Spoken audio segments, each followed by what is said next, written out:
नमस्कार, मैं अशोक प्रियदर्शी। नवादा के सेखो देवरा आश्रम जो कि जेपी आश्रम के भी नाम से जाना जाता है, सेखो देवरा आश्रम कहा जाता है और वहाँ के नाम पे आज डाक टिकट जारी किया गया है। बिहार के chief post master general Anil Kumar आज डाक टिकट जारी किए हैं और सेखो देवरा आश्रम के प्रधानमंत्री हैं अरविंद कुमार जी। तो हम इनसे समझने की कोशिश करेंगे कि कितना मायने रखता है। आपका बहुत स्वागत सर। चलिए, धन्यवाद, शुक्रिया। और देखिए, आज मैंने संस्था 1954 से लोकनायक जयप्रकाश नारायण जी द्वारा संस्थापित संस्था ग्राम निर्माण मंडल 54 से काम कर रही है। भिन्न भिन्न गतिविधियों को लेकर काम करते आ रही है, नवादा के हित के लिए, नवादा के विकास के लिए, नवादा की आर्थिक सुदृढ़ता के लिए। लेकिन माननीय मुख्य डाक अधीक्षक माननीय अनिल बाबू ने उस धरोहर को आकलन करते हुए ये डाक टिकट के रूप में अनावरण किया है। ये हमारे लिए गौरव की बात है और साथ साथ पूरे नवादा वासियों के लिए गौरव की बात है कि जेपी द्वारा संस्थापित संस्था जो धरोहर के रूप में है, विरासत के रूप में नवादा के लिए है, उसको उन्होंने पहचाना है और ये डाक टिकट के रूप में अनावरण करने किया है।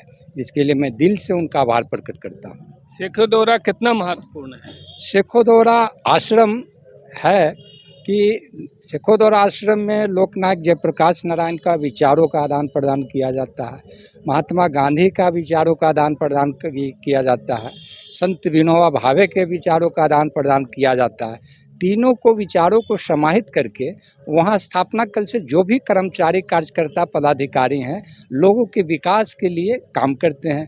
केंद्र बिंदु रहता है महात्मा गांधी का मिशन, केंद्र बिंदु में रहता है लोकनायक जयप्रकाश नारायण जी का विचार, केंद्र में रहता है संत विनोबा भावे का विचार को रखते हुए हम लोग क्षेत्र के उत्थान के लिए, चाहे वो किसान हो, महिला का उत्थान हो, ये अनुसूचित जनजाति का उत्थान हो, या देश की आर्थिक सुदृढ़ता में हमारी क्या, नवादा जिला की क्या भूमिका हो, इस दिशा में काम करते आ रहे। इसलिए हमारी आश्रम की खासियत है।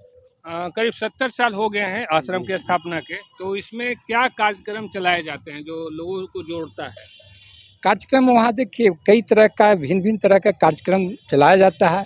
मुख्य हमारा एक कार्यक्रम है खादी बुनाई और ये बिक्री का, जिसमें हमारे साथ महिलाएं जुड़ी रहती है, जो रोजगार की बात करते हैं।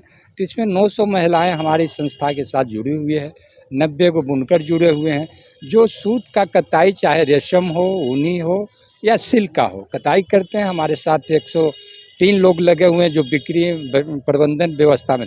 इसके साथ साथ 79 से हम किसानों के विकास के लिए, किसानों के हित के लिए, अब किसान की आमदनी कैसे बढ़े, कृषि विज्ञान केंद्र के हमारे वैज्ञानिक सहयोगी गण इस दिशा में भी काम कर रहे हैं। उनके अथक प्रयास और निष्ठा पूर्ण कार्य करने से आज नवादा है, नवादा के किसान है कि यह देश में राष्ट्रीय स्तर पर, राज्य स्तर पर या जिला स्तर पर अपना परचम लहरा रहा है।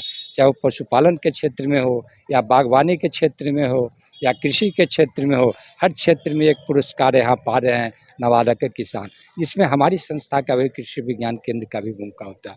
उसी प्रकार महिला सशक्तिकरण के लिए विनोबा भावे, संत विनोबा भावे, लोकनायक जयप्रकाश नारायण, महात्मा गांधी के विचारों को लेकर लोगों को जागृत करने का काम करता है।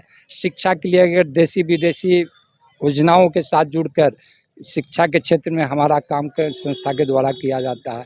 मानव कल्याण हित के लिए संस्था काम कर रही है। इसके साथ साथ कई दिनों में महापुरुषों के जन्म दिवस, मृत्यु दिवस के अवसर पर जन जागरण का काम संस्था द्वारा किया जाता है, जिससे कि लोगों की भागीदारी हो, लोगों की समझदारी हो और नए दिशा के साथ, नए सोच के साथ बिहार राज्य को, नवादा जिला को सक्षम बनाने में, समर्थ बनाने में, विकसित बनाने में अपना योगदान करे। इस दिशा में हमारी संस्था काम करती है, लोगों को जागरूक करने में। एक समय के साथ लोग भूलते जा रहे थे, वैसे में डाक टिकट का जारी होना कितना आप लोग के लिए कहा जा सकता है, कितना उपयोगी साबित हो सकता है, कितना कारगर है?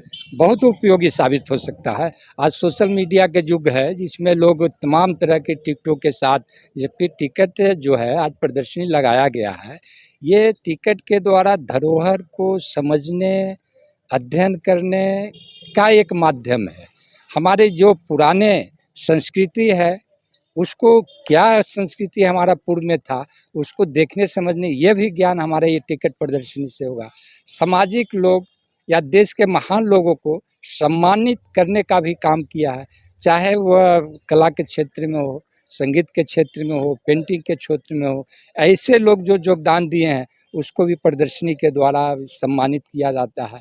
ये बहुत मतलब महत्वपूर्ण कार्यक्रम है और इसमें हमारी संस्था का लोकनायक जयप्रकाश नारायण जी द्वारा संस्थापित आश्रम का इन्होंने टिकट अनावरण किया है।